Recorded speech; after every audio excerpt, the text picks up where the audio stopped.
I'm the worst person that's ever lived. I've done more than anybody else has to hurt God, and there's no way God will use me with the mess I've made. Many people feel this way. I've heard people talk like this. I even thought this at one time about my own life.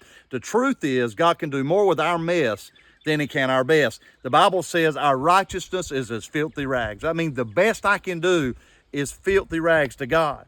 He also says he's resist the proud. There's a lot of religious people that are very prideful and say, oh, I never drank a beer, I never smoked weed, I never done this. You know, well, bless your heart. I've smoked a lot of weed and I've drank a lot of beer and I've done a lot of other things.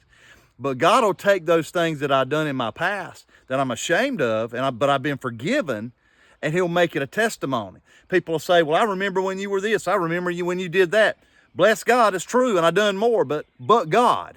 But God, he delivered me. His forgiveness is real. His grace is abundant. And as great as my sin was, much more greater is his grace. And what God done for me, he'll do for you. So he'll take my mess and make it a testimony.